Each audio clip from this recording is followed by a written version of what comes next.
Coach, busy week. What's your preparation like heading into a week like this? A lot of it's physical.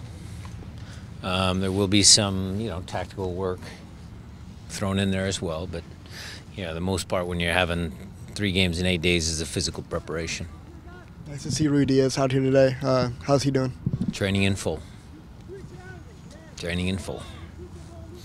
Had Will in the starting lineup the other day, but he'd also been coming off the bench. What's required of a player to be able to sort of fill both roles effectively, both coming off the bench and also sort of leading from front in the way that Mental he did? toughness. Because it's not easy. Because Will could be a starter on many other teams.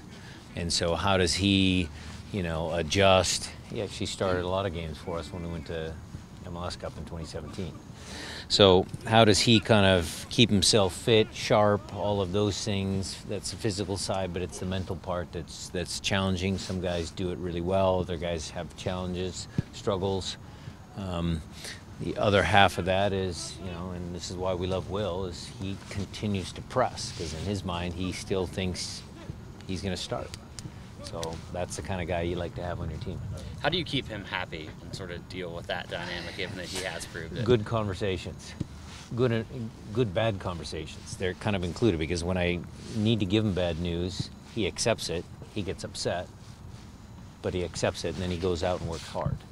So it's never easy to have those conversations, but Will and I have got to a point where I kind of know where he's coming from, and he knows where I'm coming from.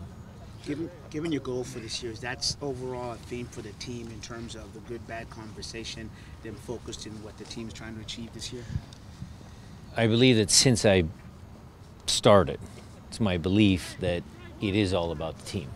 And the team works too hard every day in training for them not to come together as a group and reward themselves for the hard work that they do. And that includes everybody. I mean, there might be guys on a team that play 500 minutes. Well, those 500 minutes might have been critical minutes. I'd look back to, the Toronto game that we won 2-1. The ragtag lineup, whatever you want to call it, we came out with 3 points. Those 3 points were critical at the end of the year.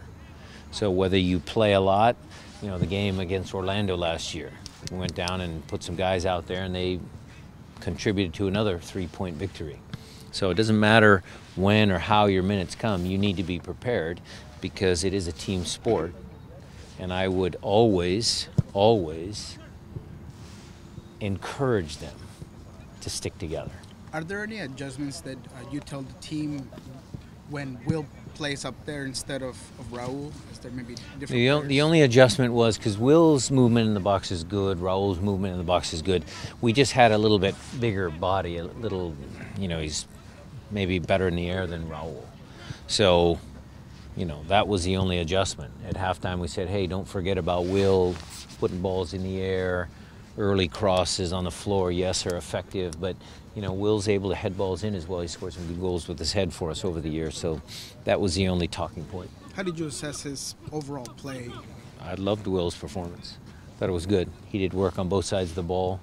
Was involved in some of our attacks. His left-footed turn inside the box, almost snuck past Armando, so I thought it was good. After looking at the film, anything stand out or confirmations or anything like that? I'm still upset about the 70-yard long pass that, Savarino maybe should have scored. Still upset about that. We talked a little bit about our awareness on our set pieces. It's kind of a forgotten topic, because when people say, okay, set pieces, it's always about your corner kicks or your free kicks or whatever. Defending set pieces are just as important. And the body position of the defenders, no pressure on the ball, some of those little reminders we were able to talk through today. And the message sunk in. It better have sunk in, because I don't want to take a goal like that.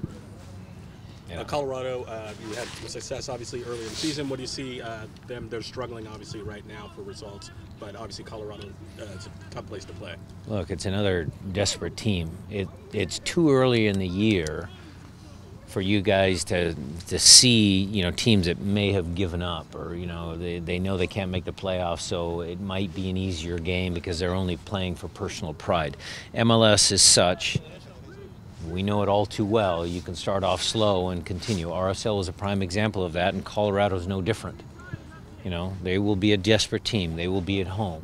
They will try and get as many points as possible. So the Vancouver match, the RSL match, Colorado match, these are all, this is MLS. We're not taking it for granted or lightly at all. You guys are getting results like you're getting right now. Having 3 games in such a short stretch, can that be a good thing when you're playing as well as you're playing? Yeah, as long as you're winning.